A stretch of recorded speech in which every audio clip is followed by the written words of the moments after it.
Hi Save a Fox fans, so I'm here with Ruby. Ruby is a 5-year-old female fox.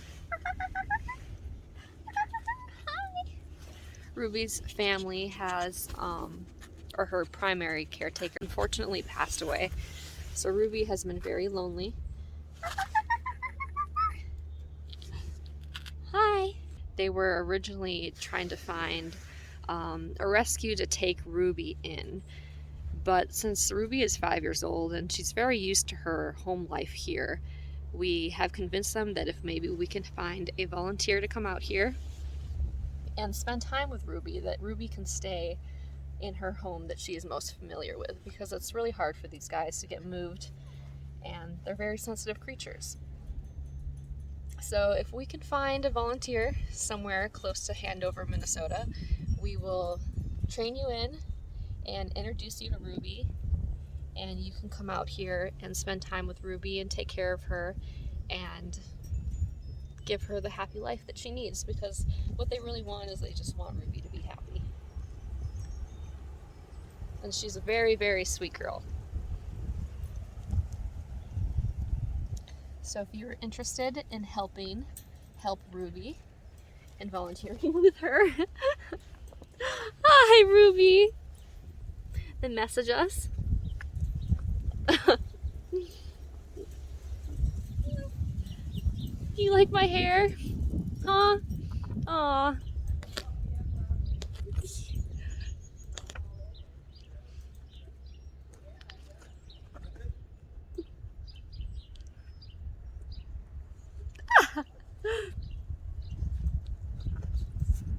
She is grooming me right now.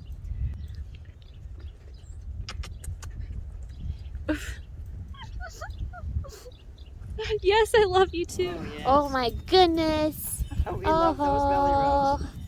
What a good girl. What a good girl. Oh, she loves you already.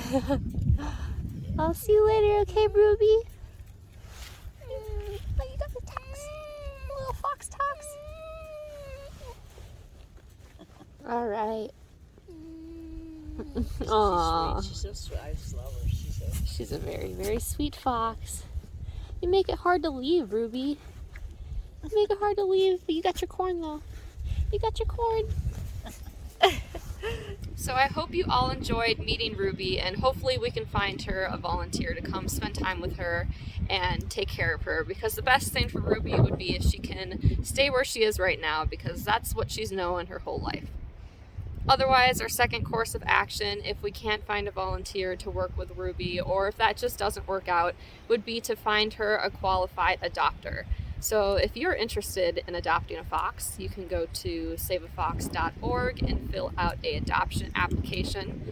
Some of the main things that go into adopting a fox that you would have to make sure you qualify for before you fill out the adoption application would be making sure you live in a state and a county that allows you to have a pet fox, making sure that you have an exotic vet who can see and treat your fox. Yes, normal cat and dog vets will not see a fox. You have to make sure you have an exotic vet for your fox. Another thing would be to make sure you can provide an outdoor enclosure for the fox. And lastly, this is not on the adoption application, but if you're interested in Ruby, it would be important that you live somewhere where the climate is very similar to Minnesota, because she has lived here her whole life. So someplace in the south would not be good for her, because she is not acclimated to that type of weather. So if you can qualify to adopt her, that could be another possibility for Ruby if we cannot find her a volunteer. So thank you all so much for watching and supporting Save a Fox. Have a good day. Bye!